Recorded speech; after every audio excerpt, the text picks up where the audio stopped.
Hello, everybody. My name is Seth Womble. These are CANversations. Today we have Cynthia Tai, and we're going to just go ahead and open this up to a discussion about justice. Right on. Aloha, Seth. Nice to see you. I'm glad that we've got a chance to talk again. Absolutely. Thank you for inviting me. The last time we spoke, there was definitely a lot of changes going on in the world, and since then, a whole lot more. And I suppose we've got plenty on the horizon. So we've got plenty that we could talk about. I don't know really how to introduce you other than someone who just literally, in all ways possible for an individual, fights for the justice of people. Is there any better way that I could put you in one kind of a box? An introduction? Because I don't like boxes, but. Oh, that's okay. Sure, I'd be happy to introduce myself. So, aloha, everyone. My name is Cynthia Tai. I am the executive director of Project Expedite Justice, which is a nonprofit located in Kona, Hawaii. By way of background, I've been a lawyer for approximately 26 years, both domestically and internationally. And I think we need to walk that back a little bit. So I'll share a little bit about me. So I am Japanese American by descent, and my mother's family had the experience of being interned during World War II. I think as a young child, I really didn't understand really what that meant, although I was very curious about it. But I thought that I was supposed to do what was regular, and what's regular in America, or what I thought was regular when I got out of law school, was to become a partner in a law firm, make big money, and think about myself. And fast forward 2 years, after 2 years of that, I realized that if I was going to work that hard, it wasn't going to be for money. And I learned that money really wasn't a driver for me, but instead, I would say I have a pretty finely tuned sense of justice based upon my own familial experience, as well as the fact that I had the privilege of serving under Senator Masunaga and working on the reparations bill for the Japanese Americans. And let's see, it would have been the late 1980s. I left civil law, as we know it in America, and went on to become a prosecutor here in Hawaii. And I have to say, I really found my passion, and it lies with victims across the board.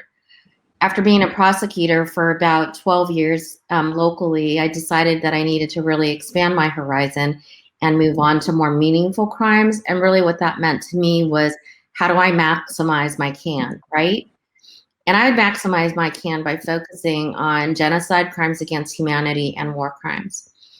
So with that said, I moved abroad and I worked at a tribunal and started to service victims in the best possible sense. And I choose to put my CAN there because I really think it's about, and what we're experiencing in America, I think really demonstrates that it's really about unity, and it's about equality, and it's about shared values. So I will choose humanity every time. I'm not interested in politics. I think it's manipulated. Yeah. And I'm not willing to invest my life's work in that. So I choose humanity. Yeah. When I started Project Expedite Justice after moving back to Hawaii in around 2015, I really recognized that, how we really have to play it forward and maximize our CAN, right? And since then, or in the course of my works, I've had many interesting discussions with people that I would have just considered to be heroes, people who protect victims, people who help others at their own cost of their own safety. And, these are the toughest issues that really face humanity. And I think will affect generations to come if not addressed properly. Mhm. So with that said, I think the biggest question, strangely, I get is, why do I care so much? That's the most familiar question that most Americans ask me. And It's I a think, very American question for some reason. yes, it is. And I think that people until quite recently have viewed these issues as being, offshore, if you will, or occurring in a faraway land. But I don't think that that's actually true today. I think that what we are experiencing is something much deeper than that, if you will. Sure. So I understand why people ask me why I care, and I understand that the magnitude of mass atrocity work representing victims across the world is sometimes daunting to other people. It's a real difficult concept to wrap your head around if you really think about it. But the way I look at it is that this is somebody's mother, this is somebody's father, this is somebody's child, this is somebody's community. And I think that with that perspective, that engages us and really creates a space for us as organizations like Project Expedite Justice, for people like me and you to lean forward, right? Mm-hmm. That's what it's doing when we really think about it. It's exponential change because, yeah. And sometimes our own feelings, I think the most common conversation that I'm having now is with people who say, they just feel helpless. They don't know how to help.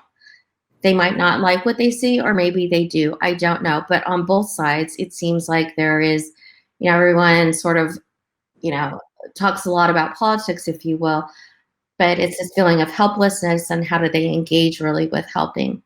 But I think it really starts internally with kindness, with equality, treating each other with a degree of respect. So I can understand why people are looking for an access point and don't necessarily feel that it applies to them, right? Right. But it does. And I think that the question and the answer really lies, with our lives and a deep reflection on how lucky we are to live, in such a beautiful environment with relative peace and calm, and with a functioning rule of law that, despite its troubles, functions better than other systems, right? Here, it's possible for us to meet our basic needs and also, for the most part, have our human rights respected. No one's and what I'm trying to say is no one's trying to break into my house right now and chop my head off. No one is trying to hurt you right now. We don't have to really think about, where we're going to get our next meal, if you will. We're a bit privileged. Oh, yeah. Right? Just a bit. Yeah, just a bit. So then I started to question, well, what then is our responsibility to others? Right? If we're better off than others, then really what is our responsibility? And I think that we have both the responsibility to remember what happened and a responsibility to protect. That's my firmest conviction. Mass atrocities don't necessarily need to happen. It's a choice that we collectively as communities, that communities make, right? They don't have to happen, but they will happen if we don't stop them. That's right. Right? That's absolutely right. Yep. So it's not about words, it's really about actions. And for me, I've just had I've had the honor and the privilege of working with people around the world, in many different countries, usually in conflict zones or post-conflict zones. And I started to look at people, I guess your common day heroes and the people that protected others during World War II, the people that, why did they act that way? Why did others run away? They dug deep. Yeah, for those that are that took affirmative action to protect others, the most common response I have gotten back is, but what else could I have done? It was instinctive to them to want to protect others. They simply didn't see it any other way. Yeah. And so I think that that's really important to remember. I'm no hero. The people that work in my organization, I consider heroes. But really, when I dig a little deeper, we're just doing what we think is the right thing to do. And I keep using the term core values, and do you think that that's a relative term to what you're talking about? Because I feel like there's a distinguishing divide between beliefs, obviously, and ideologies and things like that, and core values. And core values have to do with that humanity, and that's where justice rests. And there is no politics in that. That is universal. You think that's on track? Okay, because that's what I've been talking about with a lot of these CANversations, and I really feel like there people need to make that distinguishment so that we can focus on those things that you're talking about. Yeah, I think that I think we really have to think about that a lot, and focus our attention on it. And unfortunately, I think we've been distracted with other issues, and we haven't had the opportunity to really give it a good think. Everyone now is very COVID engaged, I would say, or COVID restricted for health and safety purposes, legitimately, correct? Sure. But we have to think about what that really means to us, and what are our values. It's a time of deep reflection for me. And I am assuming for those that you've spoken through in the other CANversations as well. Yeah, absolutely. Yeah. So I think for me, what I really was trying to do is to understand why people cared, why they were special. And yeah, there just was no other option for them. And I think that that's really how we have to look at it. If this is a value that you share, you must actively and affirmatively do something to protect it. Yeah. It starts with the thoughts and the conversation that you can have with the people around you. Right, exactly. Yeah. So I wanted to just share one story and then segue into sexual violence and conflict, because it is an international day that recognizes sexual violence and conflict. But let me tell you a very quick story, friend, first. So one of the people, a Rwandan person who survived the 1994 genocide and lost their family, left me with an interesting calculation. And she said, based on what took place, she calculated that 95% of the people will pick up a machete and kill. This we know. They will kill strangers and friends alike for 90 days. 3%, they don't want to kill. They will run. That leaves us, according to my math, with 2%. And that 2% risked everything, their lives, their livelihoods. They put it all out on the line to save others, to stand up when they knew that when something was wrong. And to me, that is promising. I think that we have to start thinking about, it's not only, when we reflect on these mass atrocities, what really comes to mind is the fact that the victims didn't perish only because people wanted to kill them. People can accept that. Someone doesn't like me, they wish to hurt me. But what is most surprising to most victims is why did so many people, they expected people to care and to do something. And that was what surprised them. And so I think that's really we're at that moment where I really believe, we have to remember that if you're not doing, you're a bystander. I'm not going to be a bystander in my short life. I'm not. I'm choosing to be part of the 2%. And that's really important, I think, right now to remember. There's two categories. There's doers and there's bystanders. I'd rather fight a good fight and lose than not fight at all. That's right. There seems to be powers, everyone comes to me and they say, oh, but you are the special one. You are smarter. you are this, you are that. And I'm like, no, that's not entirely right. Everyone has a superpower, and everyone's superpower is different. Yeah. And collectively, we can unite and we can do many wonderful things, and we will advance. Right? Look how far we've come. We've definitely kind of got a little sidetracked along the way a few times, I think, throughout human history, but we are a resilient creature, for lack of better words, and we can collectively grow, and it is Indeed. often difficult. Indeed. So I just I wanted to share, because it is International Day that recognizes sexual violence and conflict. And I wanted to kind of share what the data shows, because it's not necessarily what I think most people think it is. So people think that in conflict, I think that they're familiar and recognize, at least today, that women, are affected. But here's the thing. The data points show us that it's actually 50% women. And when I say women, I mean women and girls, and 50% men and boys. Right?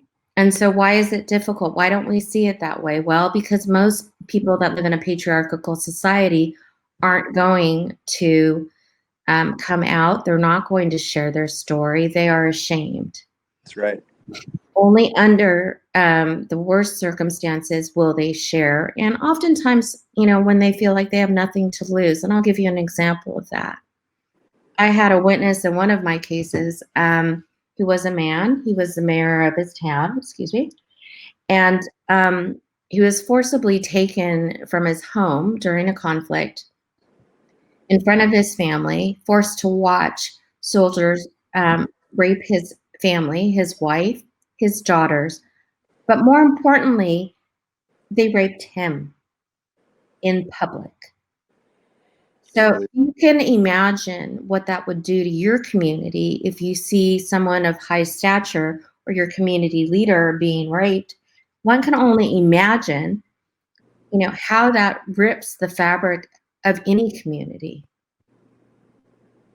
So Can't even imagine. yeah, so it's a real trigger point, right? People know that if they find that person that's the leader in the group, and they shred that person, right, through rapes or other acts of torture, that community will never be rebuilt. What about that family? Will they be able to ever have, any sort of intimate relationship again?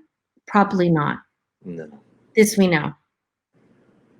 So, yeah, I think that we really need to think about those things and understand the what power and what control does to people, how it's used, and how it's manipulated to destroy the perceived enemy. And the perceived enemy is oftentimes civilians. It's within all of us. It really is. It's that voice that's telling you to ignore that thing, whatever that thing is. That is the enemy. Really, that is the enemy number one. It's that voice within every single individual out there that Right. tells you to not pay attention to that thing, or that's not convenient enough, or whatever it is that just gives you that cognitive dissonance. You feel it when it happens because you have to make a choice to ignore it. So that's a very interesting thing that you just said, because I don't have that safety mechanism, if you will. I see something like that and I gravitate towards it. And I don't. You're that 2%. I'm the 2%. That's right.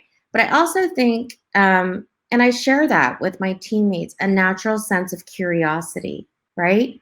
And I really think that's really what it boils down to. I'm not special. I'm not a superhero. I'm regular. And in fact, I'm a minority in most parts of the country, of my own country. Right. Right. Yeah. So it's like, you have to, how I tell it to myself is, you got to walk towards it. You do. Yeah, I do.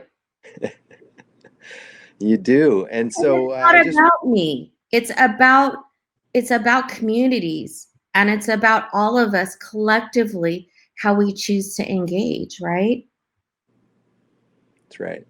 So as we sit in our COVID bubble, I just wanted to share something with you and with all of those that are watching this conversation. And that's the fact that, um, I went to the market. Someone was complaining about wearing a mask. I didn't understand really what that was about, because to me, wearing the mask is really not something to complain about. That doesn't resonate with me as being a priority, I guess I would say. I'm more concerned about protecting my community and adhering to, for all of us to be safe, right? And I think that there are far larger problems that are worth complaining about by my own barometer. That's what I think. That's putting it very lightly. Yeah. You're not wrong. Yeah. But I wanted to share, because there's been a lot of discussions, I think, about COVID and about how Americans are suffering. And I'm not going to say that we're not, because we are. New York has been hit hard. We've been one of the highest spikes in the world. But let us not forget others.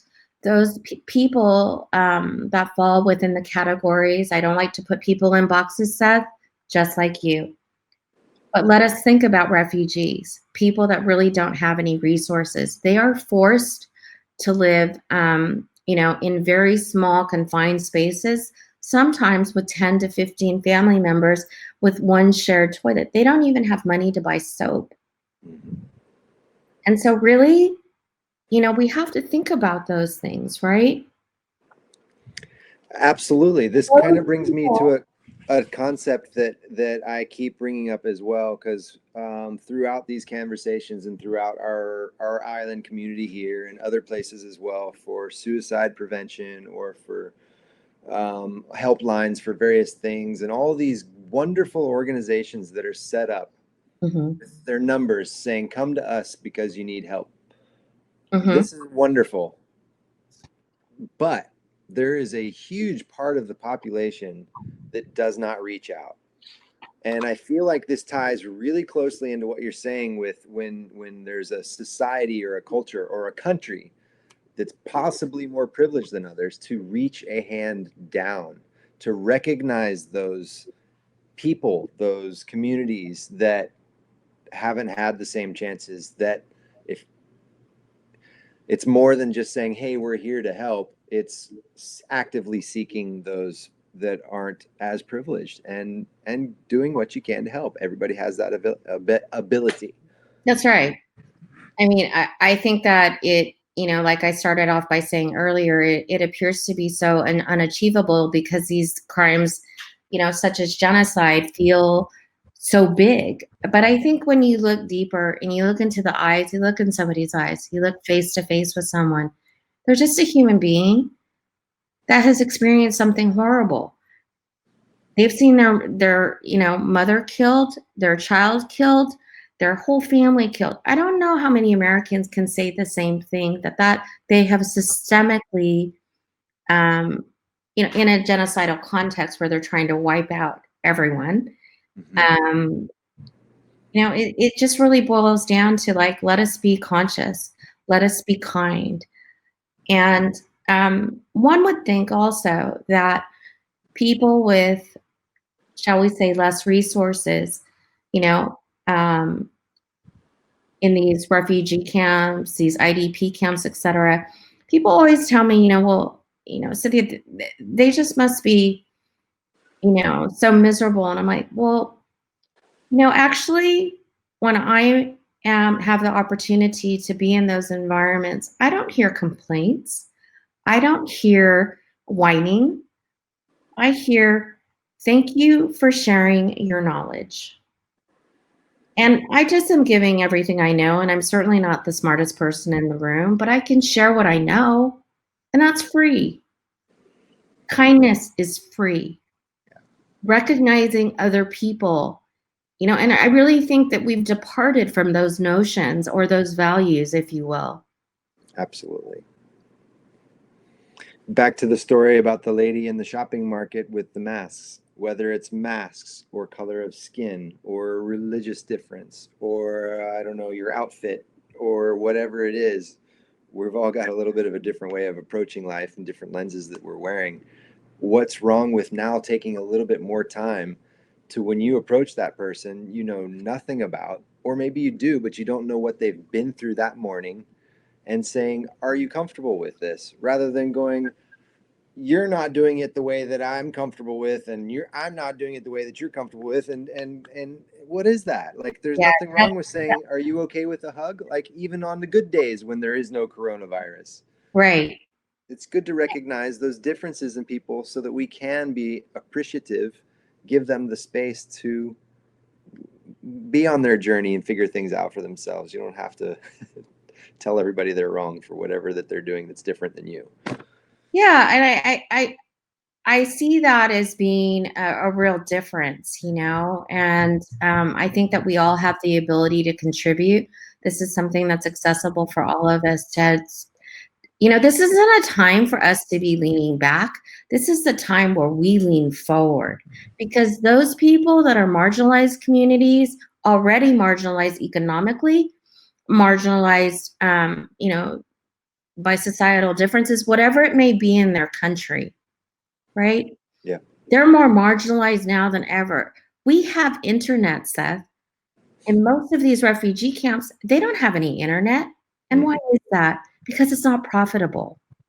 So what happens when they have a medical emergency? You know, we Well, they take, can't get on WebMD and go through all the symptoms that, oh God, I better panic and go get a whole bunch of medication for. well, they can't even, you know, they can't even call for help. I know. I didn't mean to make a mockery of that, but I was actually teasing our side of things a little bit there, because Yeah. we're all a little sick over here. Well, yeah. So I think that there's, I mean, just real basically, I mean, I do a lot of my work under pre-COVID conditions, in person, because that's how you build trust and build relationships. But without that taken away, what does that really leave us with? It leaves us with the internet. But there's a large assumption that the internet just, you know, works for everybody the same. Yeah. And it doesn't. The cost of internet, I don't know even how much we have here, because I'm old school and I don't know things like that, but I know I can upload and download pretty quick. And I know that when I talk to my colleagues, they, you know, the call drops, etc. We have one partner in, we work through local partners. We work without judgment. It's just simply making sure that people have the appropriate information to make the best decision for themselves and have equal access to justice, right? That's very important. This is through the organization that you have set up Yeah, Project there on behalf. Expedite Justice. Yeah. So I know that you had the pleasure of speaking to my colleague Adam, who is absolutely lovely. And, you know, we experienced technical difficulties with talking to Adam because internet in his country, it's just not the same as ours, right? And there might be economic cost considerations. I know for one of our partners on continent, the monthly internet for email, and this isn't uploading and downloading, this is just straight up communication with no video, is about $400 a month.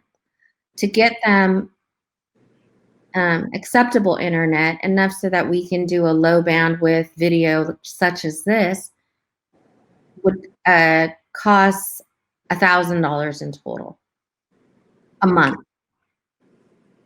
And even then, it's call drops. It's sometimes the video fades out, etc. You know, so I really think that we have a lot to be grateful for, and I think that we also, generally as Americans, I'd like to believe have decent values. But you know, we have to be conscious of others. The world out there is not the same as it is here, for better or for worse. You know. I recently had I recently had someone that I respected uh, in a very lengthy discussion on a social, very public platform over issues dealing with racial injustice.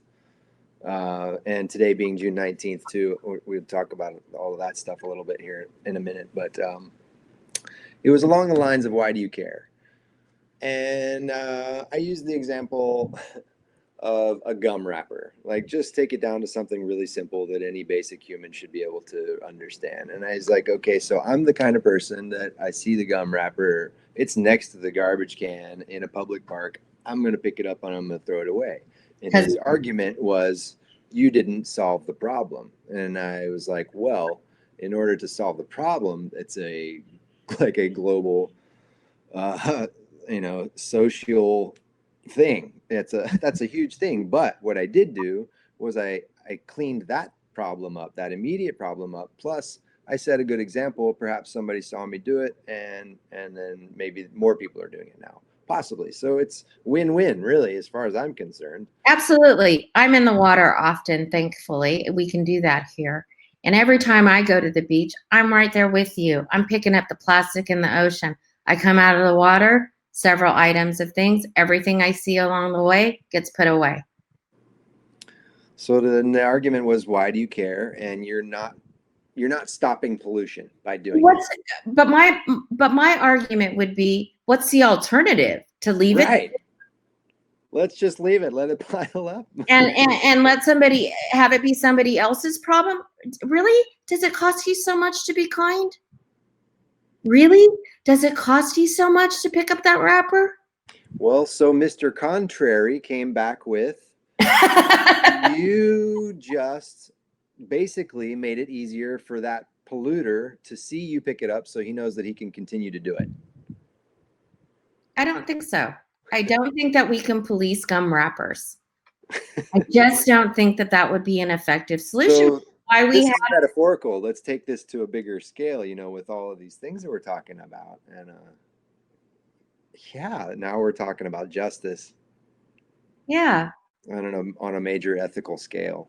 Yeah, I don't see it as being an option. Someone asked me that the other day in one of my cases. They're like, well, are you sure that you're going to win? I said, and in fairness, it was a victim of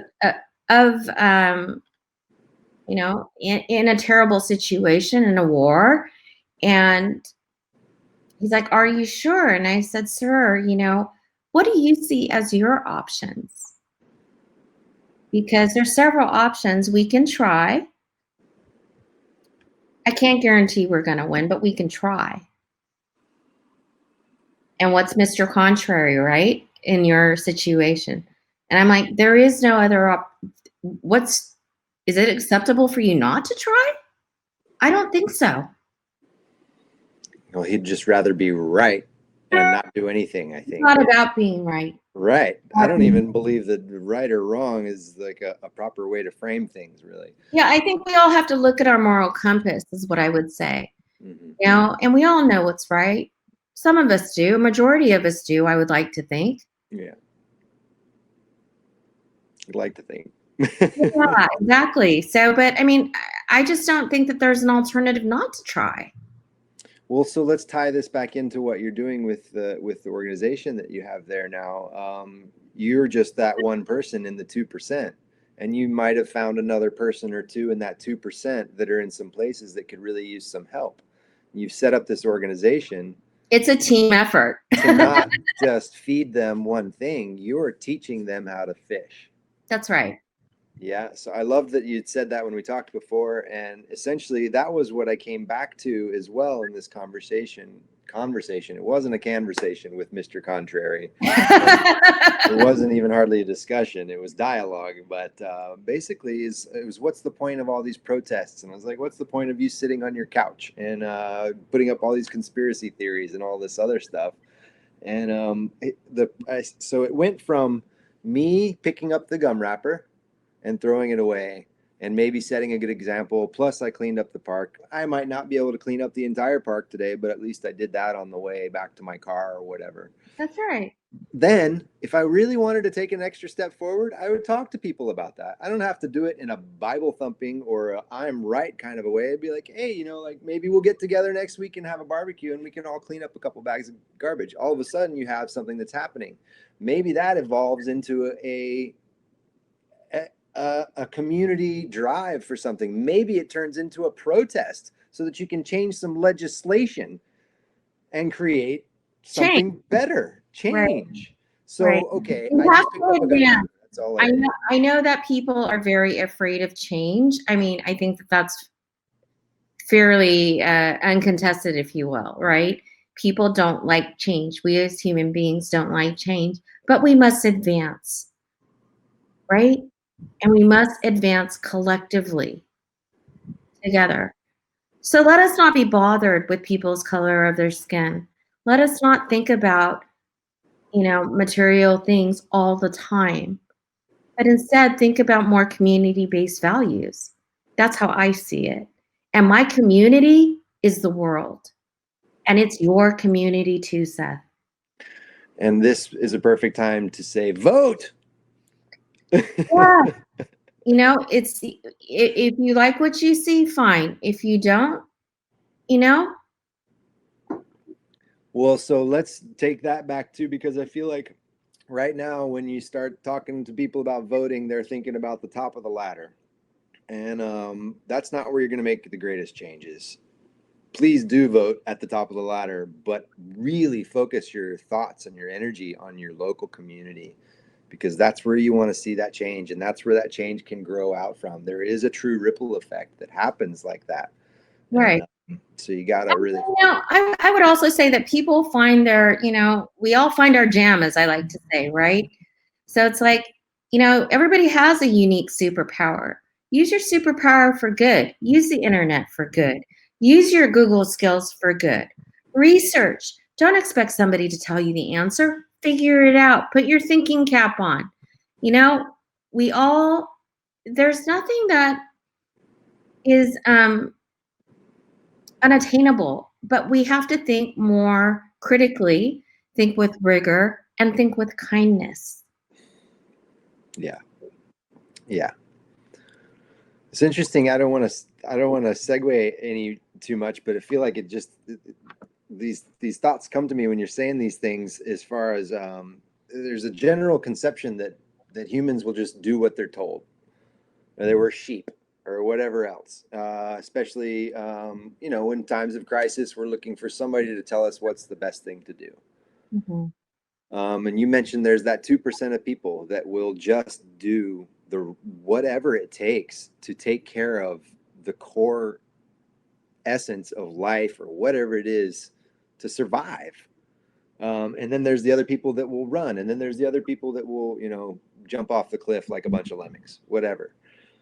So how do we get people to understand that that we can all think for ourselves, that you don't need to sit there and have somebody tell you what the rules are so that you know what's best. I mean, you've been a judge, so you've seen everything, the full spectrum of Mm-hmm. things within our own country as well as outside, from the simplest things to the greatest atrocities.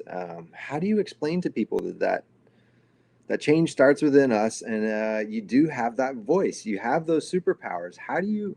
There's so many people that just are not convinced, and this is not about waking up and looking in the mirror and saying I'm a badass, or whatever, because I don't have that in me, really. It's nothing to do with that. I just don't like the mirror a whole lot. But Right.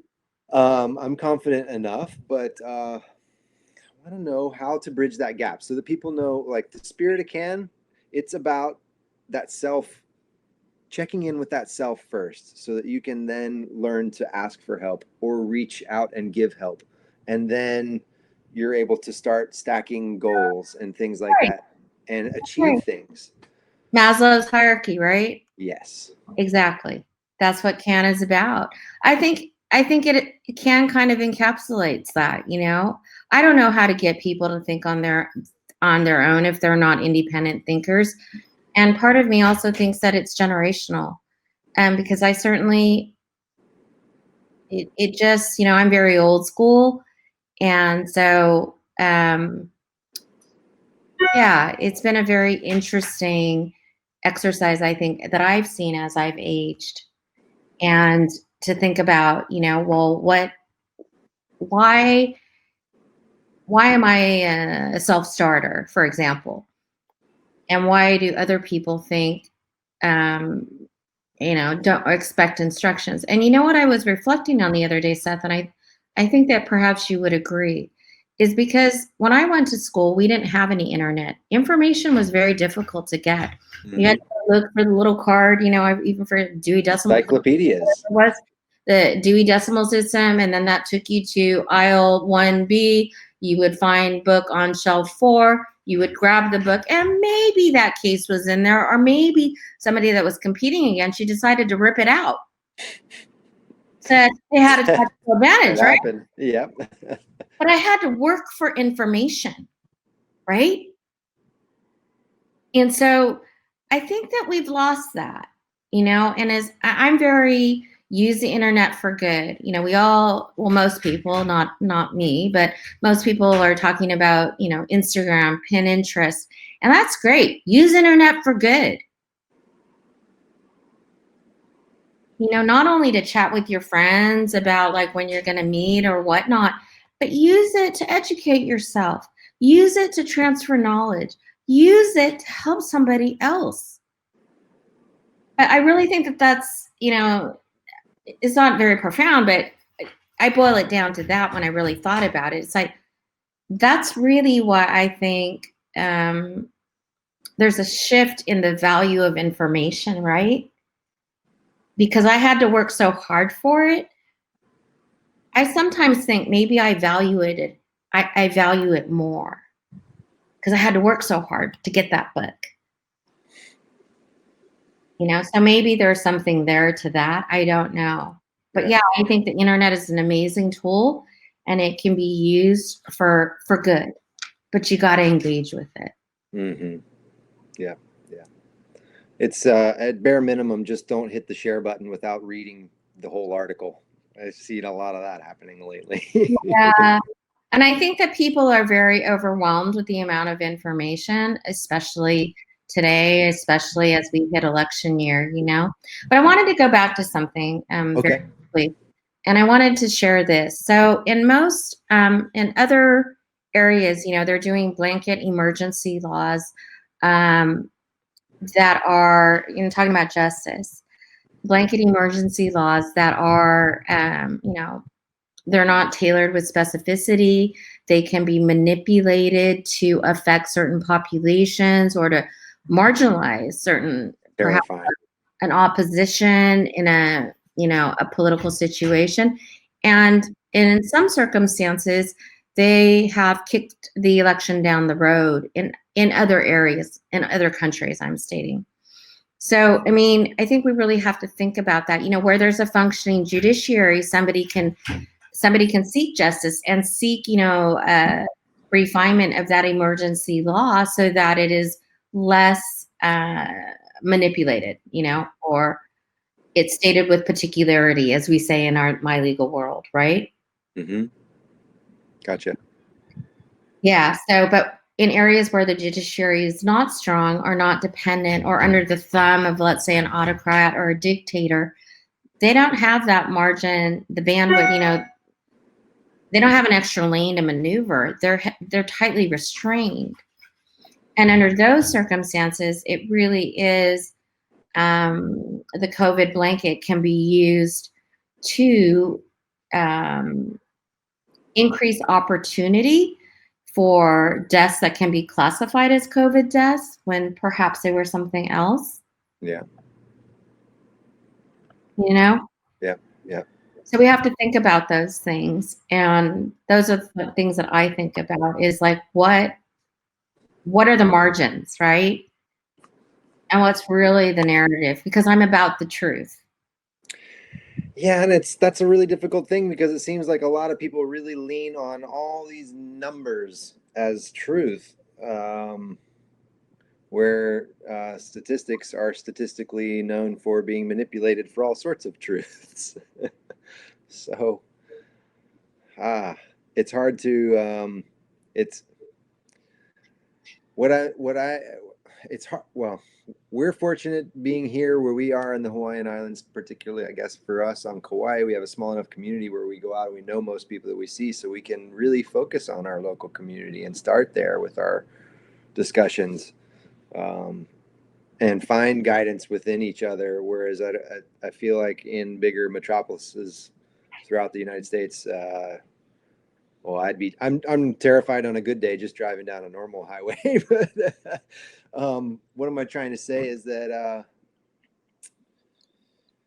these laws, this stuff that's happening is terrifying. Yeah. It's not terrifying. I mean, I just think that we have to be vigilant. We have to protect the values that are most important: equality, justice. Those are values that resonate with me, right? But I would also end with this, our lives are not small. We are not little. And I'm reading a quote. And your playing small doesn't serve the world. Your playing large, on the other hand, you're being your true self, despite fear, fatigue, doubt, and opposition, will serve your community and the world more than you know. But you got to get your superpower on. Did you write that? No, I didn't. It's beautiful. Yep. And here's another one for you. A very wise man once said, it's worth remembering that the time of greatest gain in terms of wisdom and inner strength is often the times of greatest difficulty. 100%. Yeah. So I think that this is really a moment, it is a pivot, right? This is a moment for us to reflect on our health, on our physical safety, on equality, and on access to justice. And let us not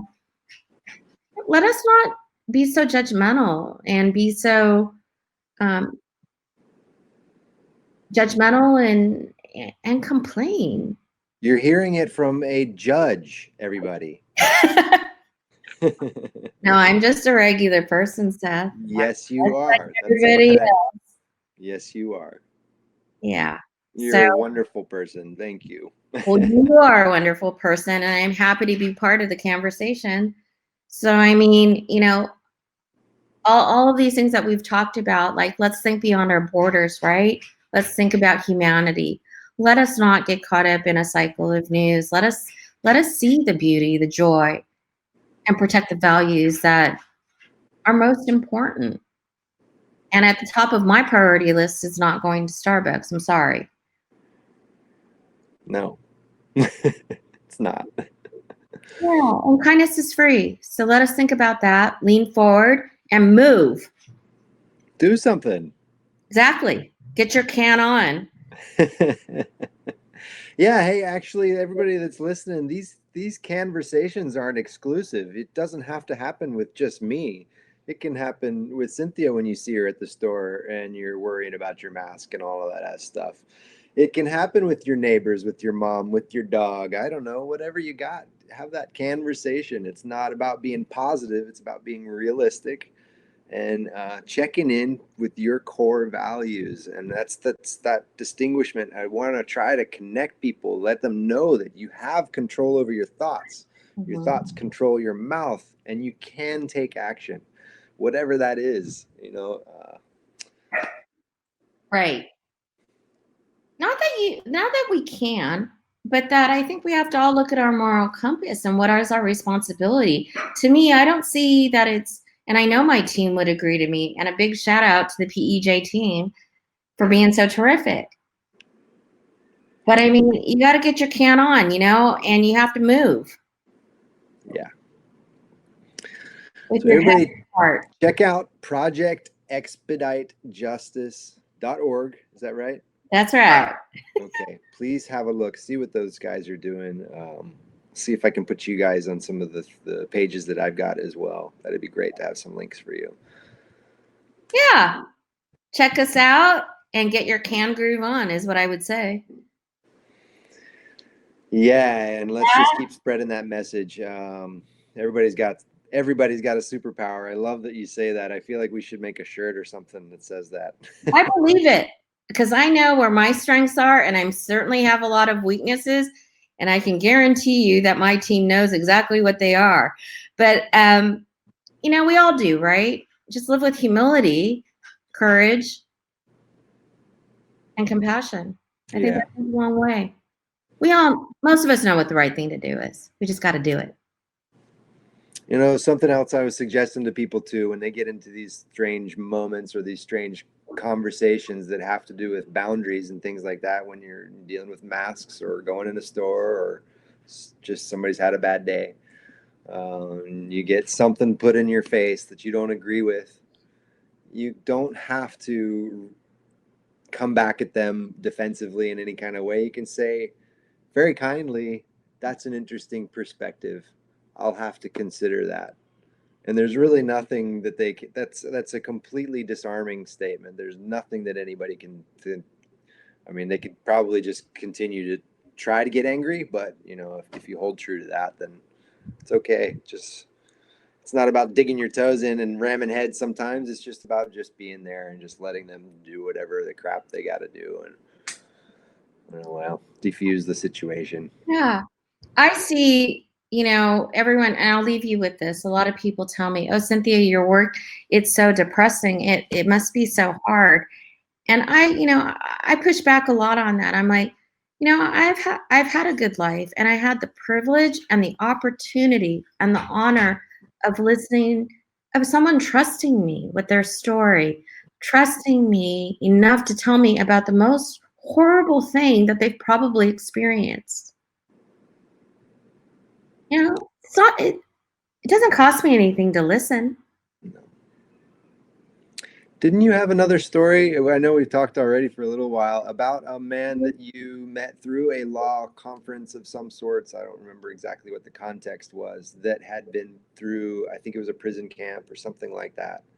And Yes, I did. it's kind of an extreme but very valid version of what you were just talking about, how he had gone through this thing.